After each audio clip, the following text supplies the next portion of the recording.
नमस्कार, मैं आपके साथ अंजना और आप देख रहे हैं नेशन न्यूज, भारत देश का सर्वाधिक खबरों वाला चैनल, जो आपको निष्पक्ष और सच्ची खबरें सबसे पहले नेशन न्यूज पर आपको देखने को मिलती है।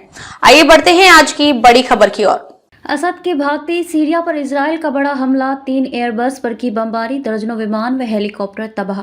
इजराइल ने बशर अल असद के देश से भागने के बाद सीरिया पर बड़ा हमला किया। जानकारी के मुताबिक इजराइल ने हवाई हमले में सीरियाई सेना के 3 प्रमुख एयरबेस को निशाना बनाया है। बमबारी में दर्जनों हेलीकॉप्टर और जेट विमान को नुकसान पहुंचा है।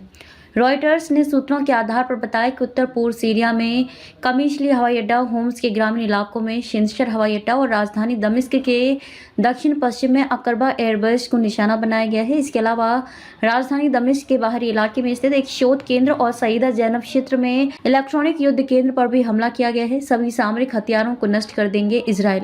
इजरायली अधिकारियों ने सोमवार को कहा कि इजराइल सीरिया के उन्नत अधिकारों के भंडार पर हवाई हमले बढ़ाएगा और जमीन पर सीमित अन्य मौजूदगी को बनाए रखेगा, ताकि बशर अल असद के तख्तापलट के बाद पैदा होने वाले किसी भी खतरे को रोका जा सके। इजरायली प्रधानमंत्री बेंजामिन नेतन्याहू ने अपने कार्यालय में देर रात प्रेस कॉन्फ्रेंस में कहा कि हम सीरिया में नई स्थिति के बाद अपनी सुरक्षा सुनिश्चित करने के लिए सभी आवश्यक कदम उठाएंगे।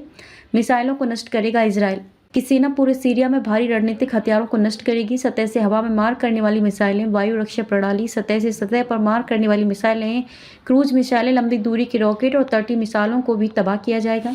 हम अपने नागरिकों की सुरक्षा के प्रति चिंतित, एक वरिष्ठ इजरायली अधिकारी ने कहा कि आने वाले दिनों में हवाई हमले जारी रहेंगे। इजरायल के विदेश मंत्री गिदोन सार ने कहा कि इजरायल को सीरिया के आंतरिक मामलों में हस्तक्षेप करने में कोई दिलचस्पी नहीं है और वह केवल अपने नागरिकों की रक्षा के प्रति चिंतित है।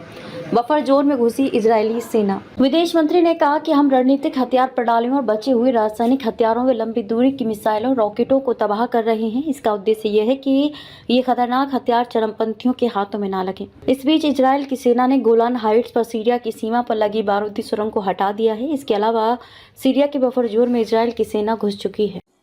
अब तक के लिए बस इतना ही, फिर मिलते हैं कैसे ही बड़ी खबर के साथ। तब तक के लिए नमस्कार और देखते रहिए नेशन न्यूज। ताजा अपडेट के लिए हमारे YouTube चैनल व Facebook पेज को लाइक, सब्सक्राइब जरूर करें। धन्यवाद।